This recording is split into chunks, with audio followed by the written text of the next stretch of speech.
Why was Paul qualified to give advice to the ship's captain about where to winter?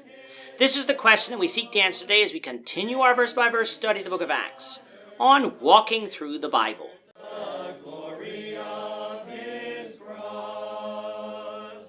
Today we're going to be discussing Acts chapter 27, verses 1 to 12. Before we do that, let's read the passage. If you have a Bible with you, you can turn to Acts chapter 27, verse 1. But if you don't have a Bible, don't worry. Just follow along with us on the screen. The version that we'll be reading from is the New King James Version. So Acts chapter 27, beginning at verse 1. And when it was decided that we should sail to Italy, they delivered Paul and some other prisoners to one named Julius, a centurion of the Augustan regiment. So, entering a ship of Adramyttium, we sailed to sea, meaning to sail along the coast of Asia. Aristarchus, a Macedonian of Thessalonica, was with us. And the next day we landed at Sidon. And Julius treated Paul kindly and gave him liberty to go to his friends and receive care. When we had put to sea from there, we sailed under the shelter of Cyprus, because the winds were contrary. And when we had sailed over the sea, which is off Cilicia and Pamphylia, we came to Myra, a city of Lycia. There the centurion found an Alexandrian ship sailing to Italy, and he put us on board. When we had sailed slowly many days, and arrived with difficulty at Cnidus, the wind not permitting us to proceed, we sailed under the shelter of Crete off Salmone. Passing it with difficulty, we came to a place called Fair Havens, near the city of Lasea.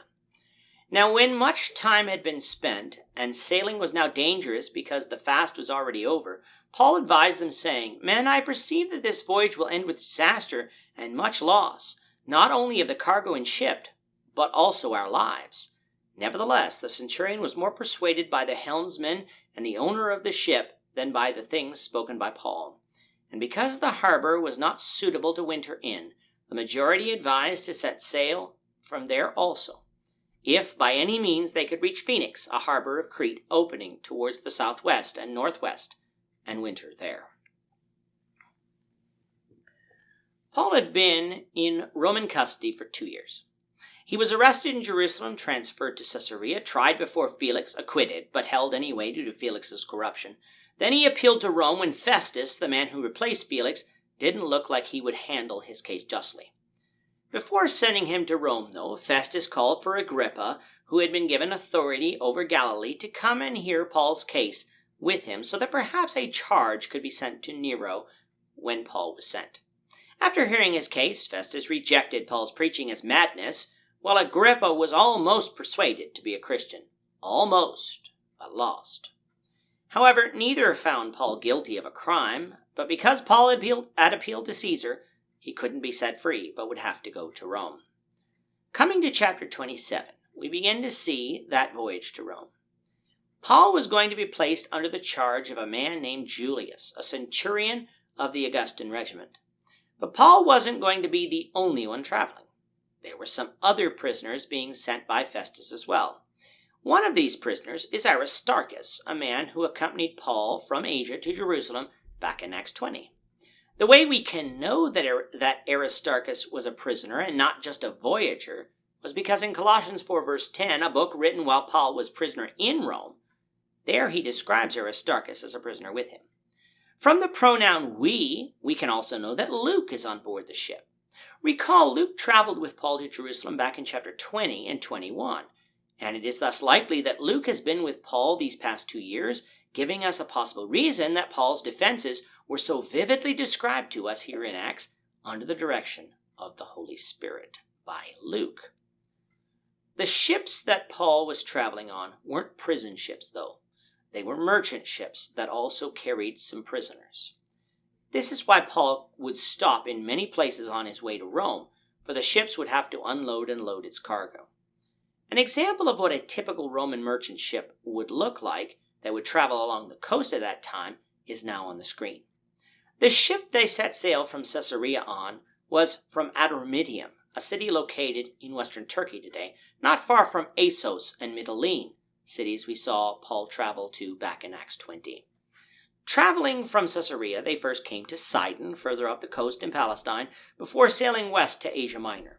It is said that Julius treated Paul kindly, meaning that he had liberty to go to his friends on the ship and receive care. Why would Julius do this? Well, for one, accompanying Paul, I'm sure, was a letter from Festus explaining to Nero the situation and how Paul was actually innocent of the crimes he was charged with by the Jews, but because Paul appealed to Caesar, that is why he wasn't released. Thus, even though Paul was a prisoner, he was one that was likely to be released by Nero. But he was still a prisoner that needed to be held. Which brings us to the second possible reason, Paul's character. Paul was a righteous man, a kind man, and a man who wasn't seeking to flee. He wanted to plead his case before Nero. Thus, not being a threat to escape, there was no reason that Paul on this ship couldn't see those who were his friends. Julius didn't have to do this, but he did, showing us even his character. The trip from Palestine to Rome, though, was a harrowing one. We know that it began in late summer, meaning around September, because verse 9 mentions the fast, which would have been the Jewish Day of Atonement that occurred in late September, early October on our calendars. Sailing in the fall on the Mediterranean Sea was dangerous due to the high winds and storms that occurred during that time. Although they made it from Sidon to Myra, which is in southwestern Turkey today, they had to hug the northern coast of Cyprus along the way in order to help shield the ship from the wind. In Myra, Julius found another ship, which would have been a larger ship that was sailing to Rome, and so that is the ship that Paul and the group continued on. From Myra, they then came towards Cnidus, which on the map doesn't look far, but the weather prevented them from sailing there fast. All of this bad weather should probably have caused the captain of the ship to consider stopping sailing for the winter due to the weather, but they decided to sail on. Instead of being able to travel along the coast, the winds forced them south into the sea towards Crete. The island of Crete provided them shelter from the wind, but by then were now past the Day of Atonement, meaning they were probably in mid to late October by then. Eventually, the ship came to fair havens in southern Crete, although it did so with great difficulty. It is here that Paul advises the ship's captain that they winter. Why would Paul be qualified to provide advice to this captain? Because he has sailed on the Mediterranean Sea for years. He knew the weather. It's not that the captain should not have, but the captain seemed to not be heeding the signs. Paul warned them that if they continued further, the voyage would end in disaster and much loss, not only of cargo, but of lives too, possibly. Paul doesn't say that the Lord told him this, but it doesn't take a rocket scientist to know that the voyage from Palestine thus far hasn't been good, and it didn't seem to be getting any better. There was a problem with wintering at Fair Havens, though. The harbor was not really suitable to winter in, meaning the harbor wouldn't likely be a place that the ship could be safely anchored in for the entire winter without getting damaged. Thus, the captain, with the agreement of the others on the ship, tried to sail on to southwestern Crete to a place called Phoenix, a place which did have a proper harbor to winter and anchor in. Unfortunately for them, though, that decision would prove disastrous, for even though Fair Havens was not ideal, it was certainly better than what laid ahead for this vessel as it sailed on towards Phoenix. We'll continue on with this voyage, the Lord willing, in the next lesson. With that, our time is up for today. The Lord willing, we hope you'll join us for tomorrow's discussion of Acts chapter 27, verses 13 to 26, as we continue our work through the Bible, one verse at a time. Thank you for watching today's episode.